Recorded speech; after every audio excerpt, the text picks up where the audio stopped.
So hi guys, welcome back to the second part of this vlog, which happens to be our 2022 market economic outlook with no other than Mr. Joey Bondoc of Colliers, Philippines. If you haven't seen the first episode of this interview, please watch that vlog first before watching this one. So okay, real pros, let's continue the conversation with Mr. Joey Bondoc.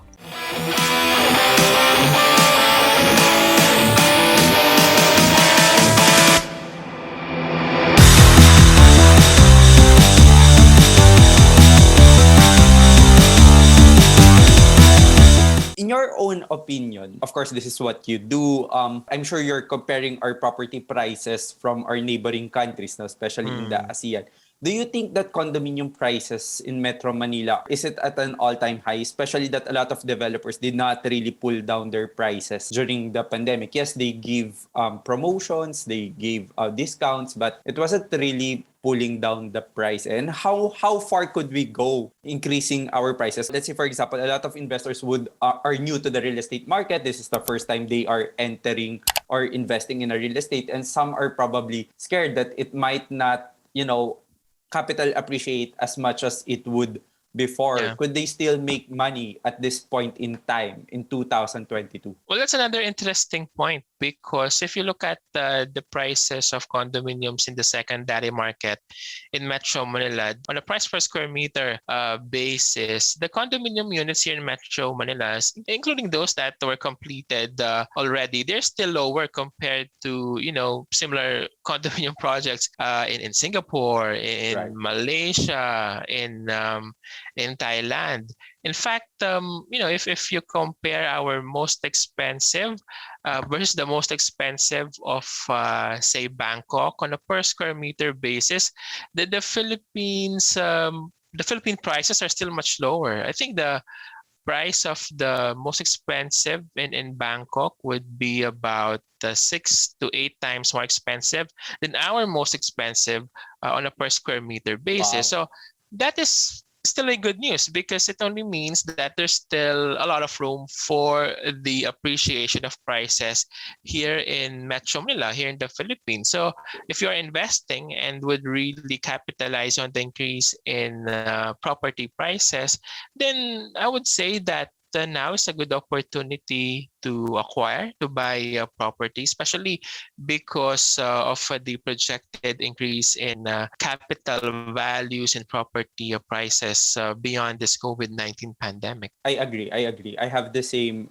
thoughts that with regards to the Mhm. pricing because a lot of people think it's way too up. Yes, it's high based on the average salary no of the That's right. people or from the locals. But if you compare it to the like salaries of our OFWs or even like people in the Philippines are actually earning good money, no, based from startup business, even from small businesses. A lot of people are now entrepreneurs, especially the Gen Z generation. That's right. They make a lot of money, no? They make a lot of money, Yes, and yes. these are possible markets. And I really think our prices, based on the index, now our prices are very far pa from our neighboring countries. So Yes, there that's is right. room for growth. So if this is the first time you're investing, I don't think people should really worry about it. Plus, we have good terms because pre-selling does not really work in other countries. They don't Yep. really have that. It's like they could only sell once the project is done. They don't have the Mhm. opportunity to leverage on these payment terms. No? That's right. Okay, let's talk about a very hot issue, which is the 2022 presidential elections. No?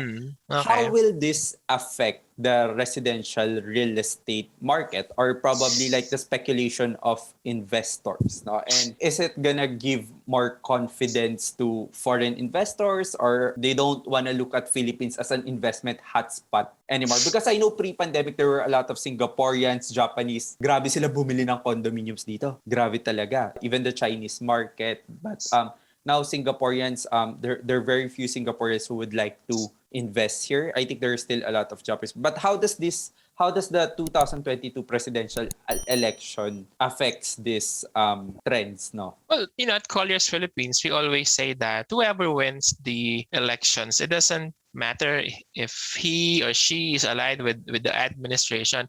What's important is that this new administration, the new president, implements policies that will have a positive impact on the economy, including the property sector. So you have the likes of infrastructure implementation, the decentralization programs that should benefit the property sector. So infrastructure, we always say that the completion of the subway, of the MRT 7, will have a positive impact on the property sector. Bulacan, I think, is one province that we really should watch out for, especially given the projected completion of MRT 7, which based on schedule is this year, 2022. Then you have the Mega Manila subway, which will have partial operations 2025 or 2026. MRT 3 rather, its rehabilitation will have a positive impact also, especially the condominium projects that are already that were already completed, right, along EDSA. So all these infrastructure projects will benefit not just those that are likely to be completed over the next 12 to 24 months. But what's also important is the maintenance of these infrastructure Yes. projects that we are currently using, right? Because Yes. we don't want the rail system to bog down. We also want our property prices to increase. So the completion of these infrastructure projects will definitely play an important part in raising land and the property values. You have all these airports being lined up by the government. There will be a new international airport, Bulacan, Bulacan. again. So that is another project that we really have to watch out for, and will have a positive impact on the land and property prices moving forward. So it's an interesting time for national elections, for Philippine politics. But again, we also hope that these policies will be continued and perhaps even improved, so that they will benefit the economy and So I think people the should not property. really, because I know investors, so let's wait who's gonna win before I buy Well, property. that's important. We can't deny the fact that some investors will be doing a wait and see. Some of them will be on a wait and see mode, or, perhaps wait till the conclusion of the Yes. elections and then decide will they invest, and perhaps just listen to what the new president will prioritize. Will the new president be friendly to foreign investors? Will he allow more foreign investments into the Philippines? So those are some of the factors that we need to watch out for, and we really have to consider. The new president, of course, will be weighing a lot of programs that the current administration is implementing. Will he discontinue this program? Will he continue implementing this program? There will be several things to consider, but we hope that the new president again ramps up infrastructure implementation, even decentralization, so that there will be more business opportunities outside of Metro Manila.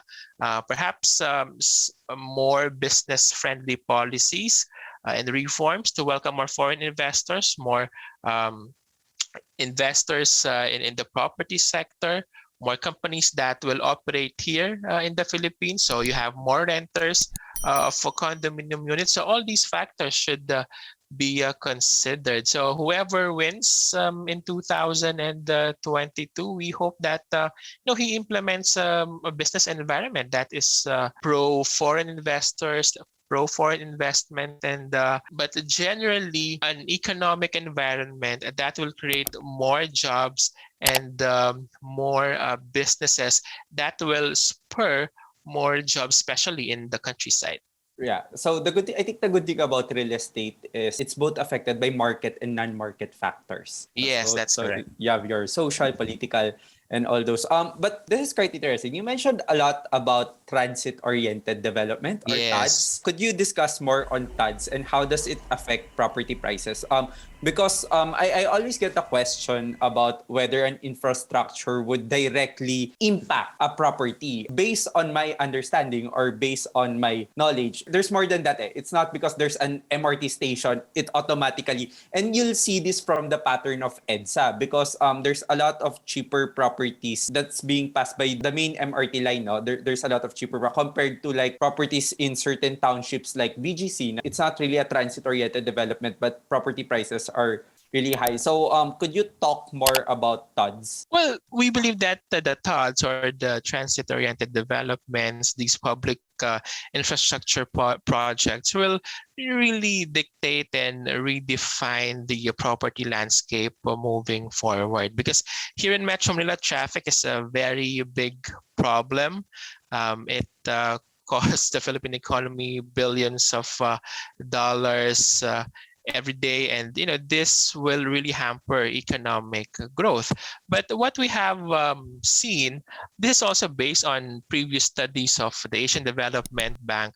The properties, parcels of land that are located near or across the nodes of these transportation projects achieved or recorded an increase in prices. For example, MRT3, when it was being conceptualized at first, there was already a perceived increase in land value. And then when it was completed, of course, you saw a lot of condominium projects that were completed across the within the nodes of the MRT3 station. So those projects are only a testament to what infrastructure projects can bring, the positive impact of these public projects to the property sector and to the attractiveness and competitiveness of all these residential projects near the infrastructure projects implemented or constructed by the government. So, of course, we have seen the likes of MRT3, again, benefiting a lot of developers. But you're also correct. We also see that in BGC, in Fort Bonifacio, there's no MRT3, Right. no line, train line. But of course, it's also a supply and demand play. But you also have to consider that Fort Bonifacio is practically an integrated community where people live, work, and play. And that has contributed also to the increase in property values in Fort Bonifacio, right?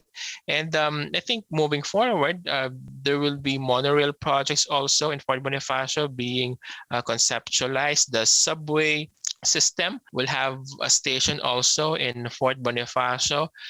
We have the Makati subway system. So all these projects will only contribute to a more vibrant property market, residential market, especially here in Metro Manila. So just imagine the potential for rental and price increase moving forward. So those are really very good developments that developers could really maximize moving forward. That's why, as I mentioned earlier, developers have really been aggressive in land banking and in acquiring parcels of land across Metro Manila because they see the direction of these infrastructure projects and they want to maximize the potential increase in land and condominium prices. So interesting times ahead for residential market, for property development. And I think one of the reason why properties are impacted by transit-oriented developments that are transit-oriented have good opportunities. I think because it changes the lifestyle no, the Yep. lifestyle of the consumer, because like you get to walk when you need something, you don't really get hassle, everything is convenient. Some people are willing to pay more or a certain premium just to have that lifestyle convenience, no, especially in the That's correct. in Metro Manila. Time is very That's much correct. valuable. And then you also mentioned that developers they continue to acquire land.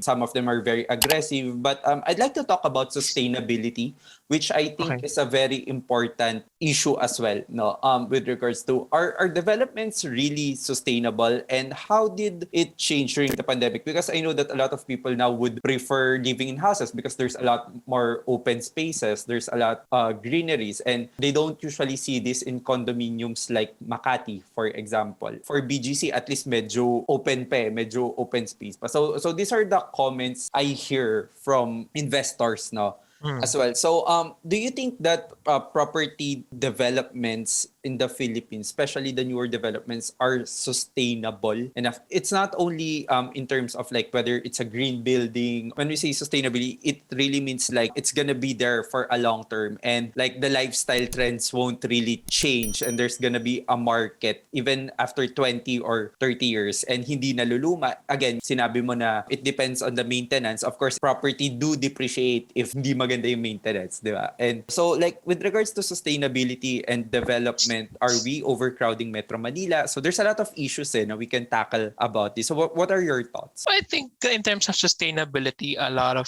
developers have implemented and embraced sustainable steps in terms of building projects, developing residential units, or even office towers. In terms of office, in fact, you have the likes of LEED, green certified office buildings. In fact, over the next 2 to 3 years, close to 40% of new office buildings will be these sustainable developments, sustainable projects. And we're also starting to see developers embracing this step towards sustainability, meaning they want to implement more sustainable measures in terms of building their residential projects, their condominium units, in terms of property management also. No? So they want to make sure that everything within their condominium projects is healthy, is sustainable, that they adhere to green protocols being implemented by green building councils or by the city or national government. There's some residential developers that are providing bigger spaces, open spaces, perhaps not necessarily within their own condominium unit, but bigger, greater lobby space, for example, or if you go outside of your condominium, there are more trees, more open space where the families can spend time, that the parents can spend time with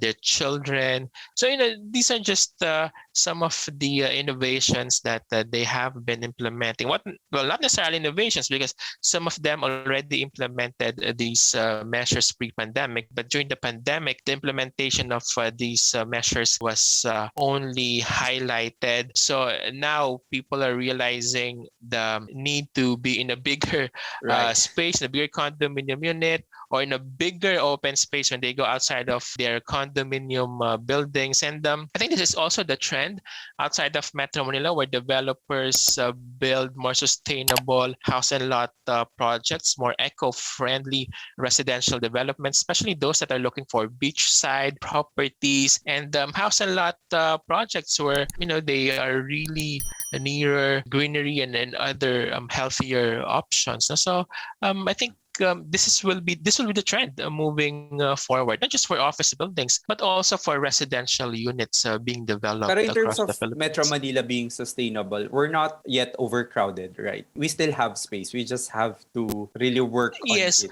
definitely. I think what's also important is we're seeing these vertical developments across Metro Manila. So you don't really have to occupy a bigger space of house and lot, a bigger horizontal space Right. just to build your own house. And we see other economies across Asia where we have been seeing vertical developments really becoming more sustainable. And this is really the direction towards residential developments in these Asian countries. So what's important also is proper master planning. The fact Right. that you see a lot of integrated communities, townships across Metro Manila indicates that the direction is towards sustainability and living in an integrated community. So integration and sustainability, these two factors should really be considered whenever you're building new projects or looking for projects to acquire. So these are very important Right. considerations. So yeah, a lot of buyers right now would require a park near the area. Yes, So yes. that's one of the major requirements. So my last question would be, what should investors look for, no, in 2022 when buying real estate or condominium properties? And I guess your advice to them. Well, one of the factors that they need to consider, especially if you look at the financial aspect, look at the promos, the discounts being offered by developers. Because pre-pandemic, the developers did not provide these promos and discounts, right? And they only gave out these attractive payment schemes when they saw slower sales in the pre-selling market in 2020 and the mid of 2021. So look at sustainable promos, discounts being offered by developers. Constantly monitor the interest rates, the mortgage rates, because this will have a substantial impact on your capacity to acquire properties and to finance your residential investment. And of course, look at the sustainability of your development. It also depends on your requirement. If you're working from home at least 3 days a week, you'll probably be requiring a much bigger space. So make sure that you acquire a condominium unit where you can work from home, you have enough space where you can work efficiently, especially if you have children running around. Make sure that you have this space in your unit where you can really concentrate and focus and work efficiently. Look at condominium units within integrated communities, near transit-oriented developments. Look at the potential for rents moving forward. Will you be able to lease it out? That's another consideration, Right.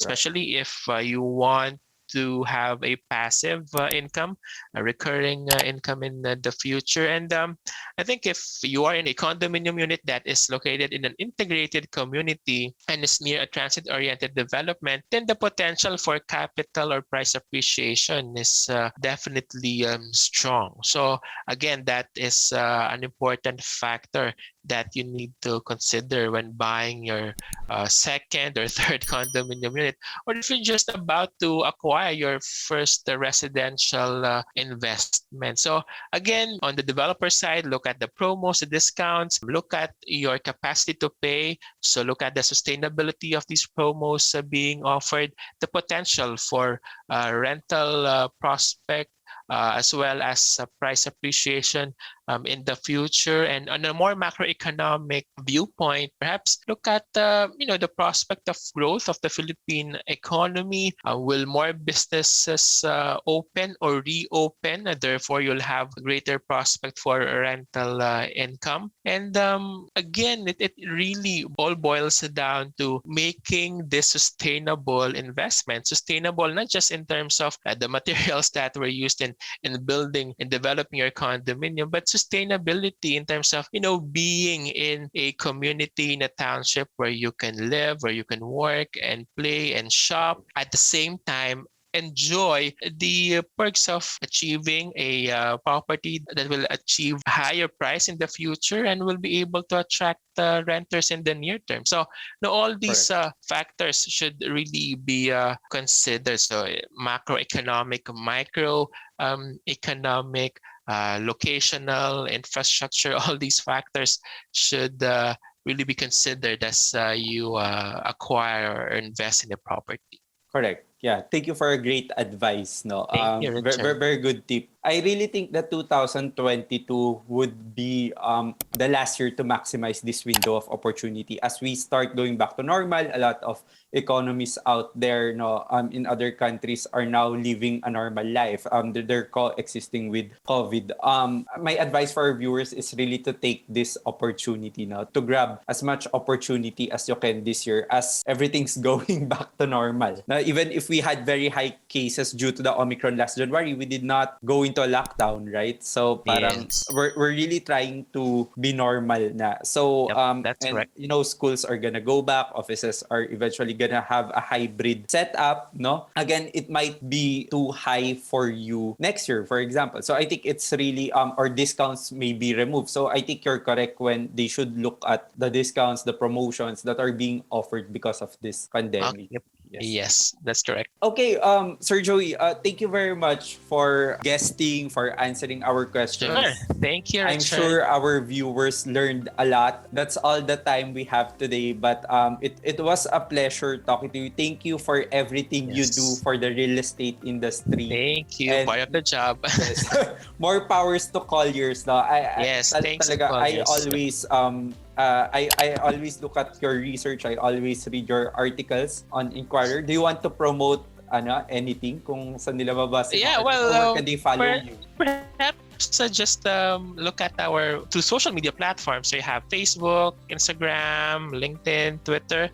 So Colliers has presence in all these social media accounts. We have accounts in all these social media sites, and then also my Inquirer column. So that comes out every twice a month, so every other Saturday. Also, Colliers will be having its Spotify feature also. So we'll Oh, be having our wow. own podcast. So Wow. please listen. It will be released on social media also once we're done with the editing. So please subscribe and then listen to our podcasts. There's a lot of really good data, Yes. insights, market research. Grabe guys, you're getting this for free. So please do follow Colliers. Yes. Please follow. Thank you. Yes, okay. Thank you, sir. Thank you, Sir Joey. Thank you very Thank much you, for Richard. Yes. thank you very much Thanks. for guesting. So, okay, Real Pros, I hope you enjoyed that interview. I hope it was helpful for your 2022 real estate investing plans. So, if you did like this vlog, please don't forget to give it a big thumbs up. Don't forget to subscribe, comment, and connect with me on my social media accounts. Again, this is Richard C., your property expert, and this is Real Pro Season 2.